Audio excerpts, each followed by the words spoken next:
Hello and welcome.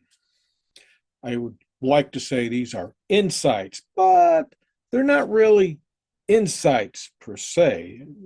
They are to me, but for you, these are just different interpretations of information you have probably come across elsewhere with other videos, podcasts, what have you. But then again, some of what I glean from these writings and such that I explore, some of the interpretations that come to me may be of value to you. So, welcome. And we are going to explore Nurho de Manhar's Zohar, Bereshith tu Lekha, or better, the Book of Light. And we are going to look at his chapter on the heavenly spheres. Actually, I shouldn't say we're going to look at it. I'm going to draw from this chapter called The Heavenly Spheres. And he shares with us that the world below is, in shape and form, the reflection and copy of the world on high, so that there may be no discontinuity between them, but reciprocally act and react upon each other. Now, I want to stress the idea here that while we use the terms higher and lower, it does not necessarily indicate that there is a higher world, only that there is a world or dimension or a reality, mind you, that is different than the one we exist in. And we call it a higher world because we perceive it to be better than the one we are in. And the lower world is indicative of a reality that is worse than the one we are in.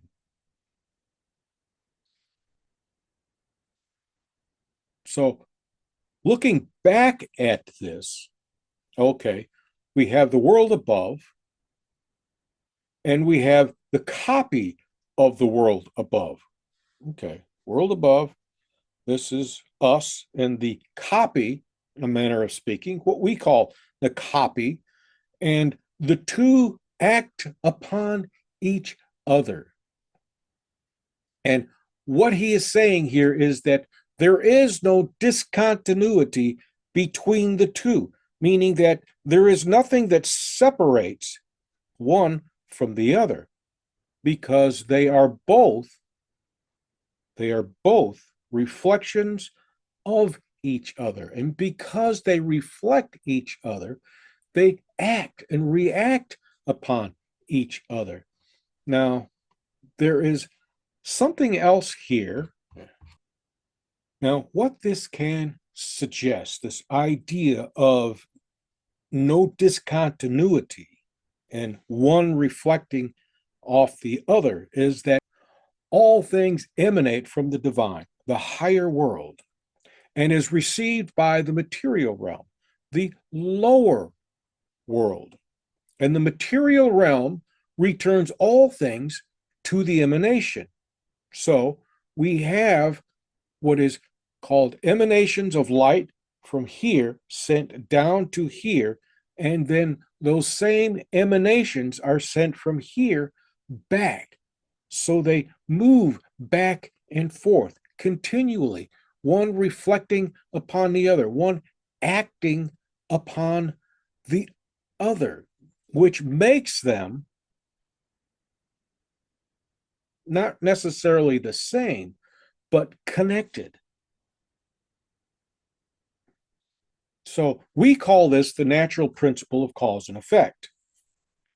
Cause, effect, cause, effect, reflecting back and forth. And the effect is the completion of the cause, and in turn becomes the cause for an effect. So if we were to invoke as above, so below, which is what they are suggesting with this, then the reflection spoken of in occult writings would not be referencing a reflection as we often perceive, such as this world, this reality that we are in, is a false world. It is a reflection. Yes, it may be a reflection.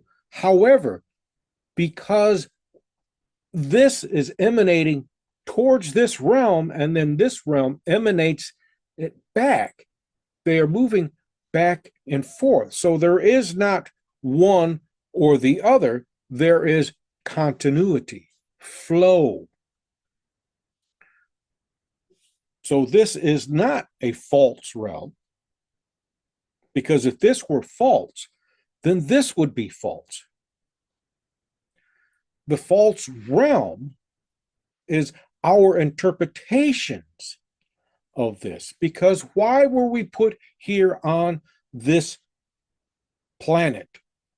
Maybe I shouldn't say planet. Why were we put into this realm? Why are we in this particular realm here? Well, for one, it's to exist, but not, we exist in this realm and we exist in that realm. So we exist. Existence is perpetual. Many of you should like that.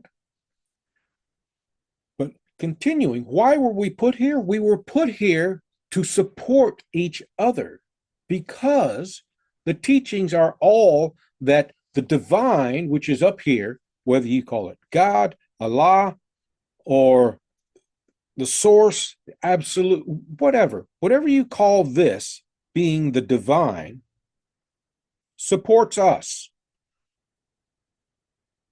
And therefore, we support the divine.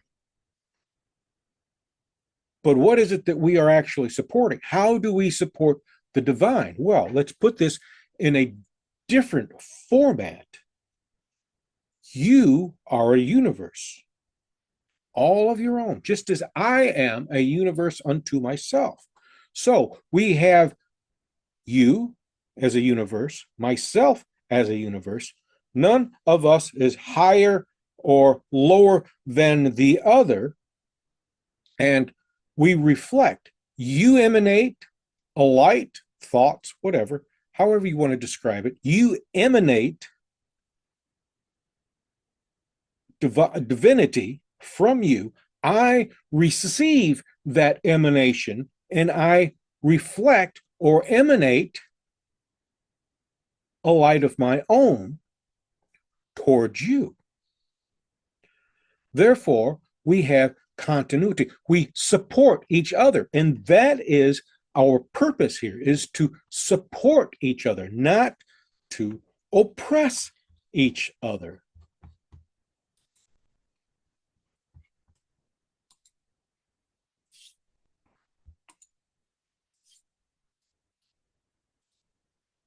So it's not that there are two realities, not your reality and my reality. Your reality is part of my reality, and my reality is part of your reality, particularly when we come into proximation of each other.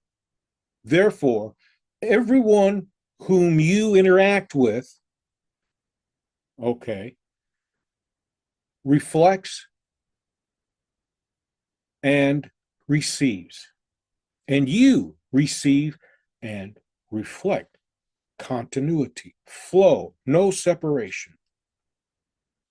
So continuing what is put here, and I should have let you know up front from the very beginning, this is a Kabbalistic teaching, a Kabbalistic writing here that we are drawing from. He goes on to tell us that when the Holy One created us, we were invested with a form of transcendently glorious and perfect in all proportions and with mental endowments so great that all other creatures trembled and stood in awe at our presence among them. For in his visage, us, we bore the imprint or the reflection of the divine, their creator.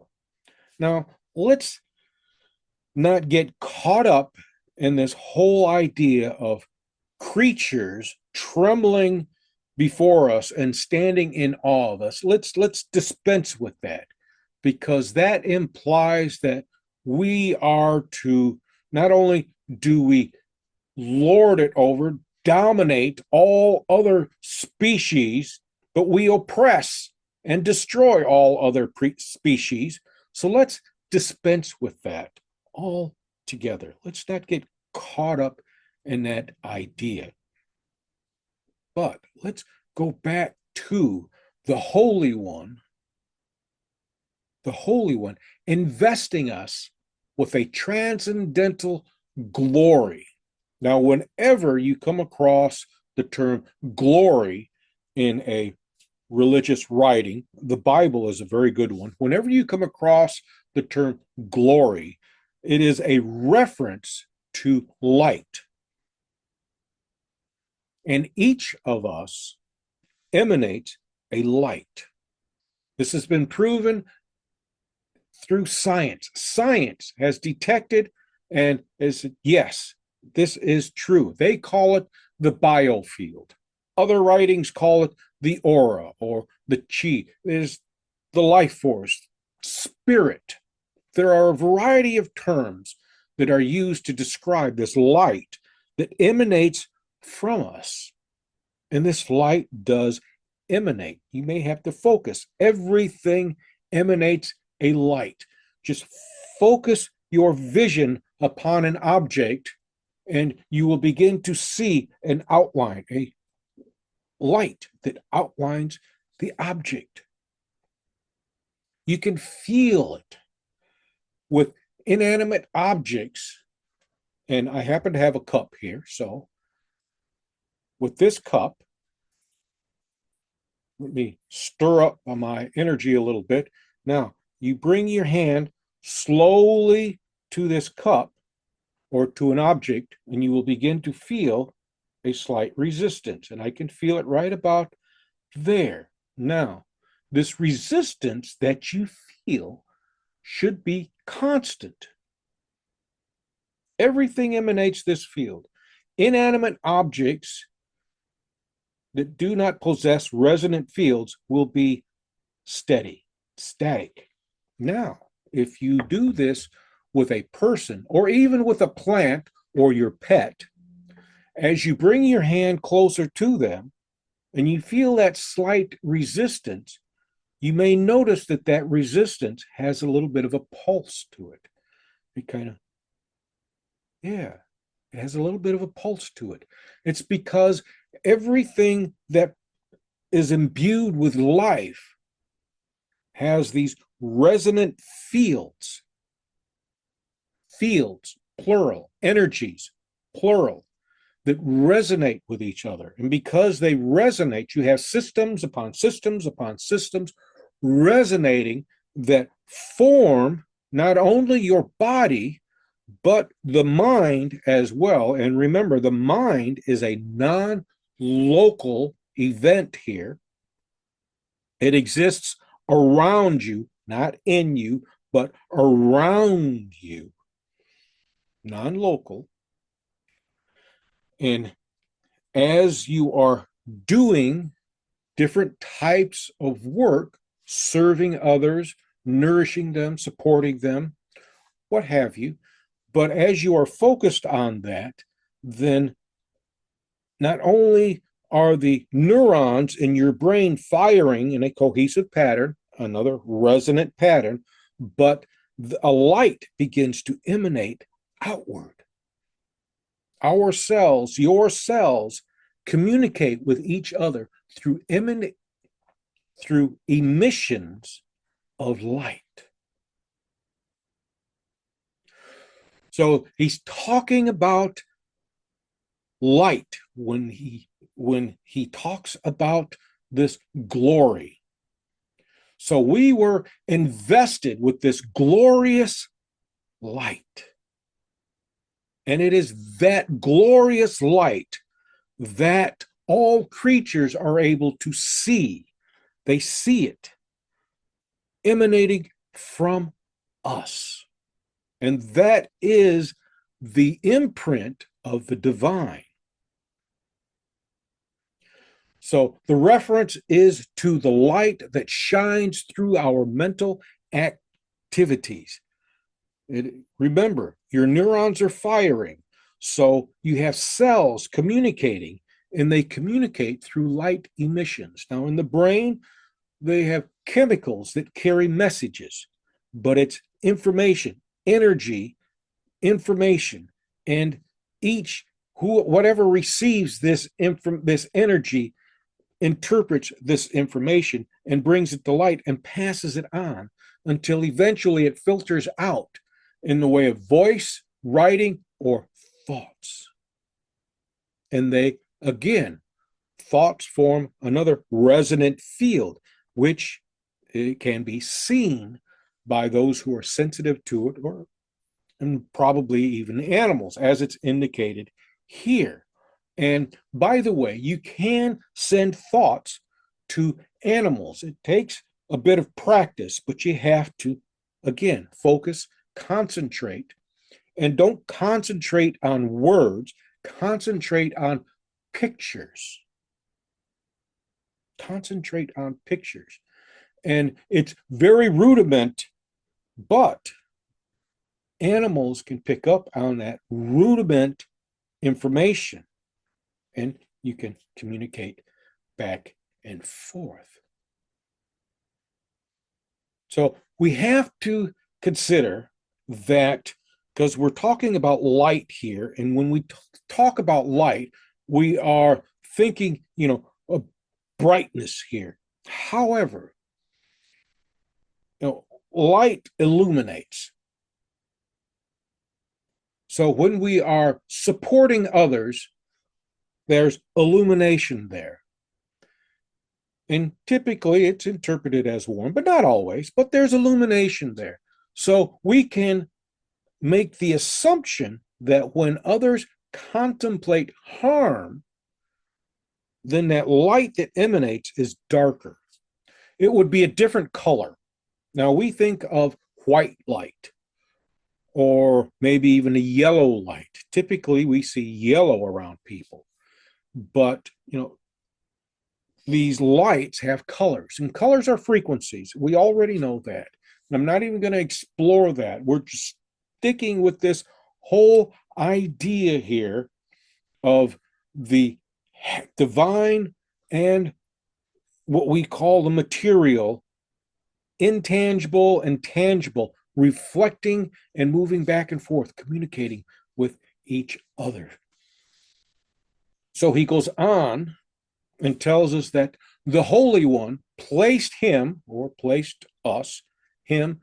The thing to keep in mind is these writings do not clearly indicate that the person or the divinity that they are referring to is actually of that gender. When an author writes, the gender that they use as reference is usually their own gender. It's typical. If a woman had written this, it would be she. So don't get caught up on these gendered labels here. So when the Holy One placed him in the Garden of Eden, that there he might enjoy the pleasures and delights of angelic existence.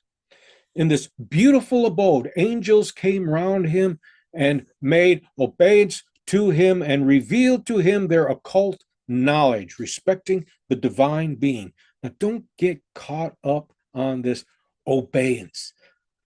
Don't get caught up on that, because this implies that there is a submission that is taking place, and these angels are submitting to the entity in the garden. That is not the case. When you bow to someone, you are acknowledging them. It's typically, it has little to do with station, unless, of course, you're caught up in the medieval times, stories and movies and such, where everyone bowed to the king. But again, that bowing is a sign of respect, recognition, and it has very little to do with submission and dominance. So don't get caught up in that. So when we look at this in the Garden of Eden, where we were placed, where you were placed, okay, to experience the delights of angelic existence. Now, angels are messengers, they carry information. And angels are described as light, typically light. So, this secret place is Eden, which we seek to be. And we seek this place for peace. And where do we go to find peace? Typically, we go within. We meditate, we contemplate. And through these meditations, particularly these transcendental meditations, the Buddhists teach that we are taught, we receive, I want to say, dreams of clarity, teachings of clarity. We're taught. And these angels, these beings, they don't necessarily have to be Michael, Gabriel, and the rest of the bunch there. They could be any spirit, any soul coming to you in dreams and deep thought and meditation and teaching you. It happens to me all the time. Just recently, I was taught that our idea of dimensions and realms and realities, higher and lower and everything, was misleading. That all of these different dimensions are fluid, they're not separated. And that's what is being said here or indicated here. Higher, lower, they're fluid. There is no separation. So all these dimensions and realities that we write about, they are reference points. Keep that in mind. They are reference points, and one flows into the other, suggesting that consciousness is fluid. And the realities that we experience when we are, well, stoned, that when we are in deep meditation, when we are in REM sleep, these are all dimensions or realms that we experience, and we can be taught through these very things. And occult simply means secret knowledge. And you want to receive secret knowledge, you learn to focus your mind, you learn to put yourself into a receptive state. That is key, a receptive state. And when you are in that receptive state, you may receive deep insights, teachings, as they put it, that the angels came round about and revealed their occult knowledge respecting the divine. There you go. The whole purpose of meditation, self-exploration as it is taught, self-exploration. As you learn of yourself, you learn of the divine. Why? Because we were invested with the divine, the glorious light of the divine.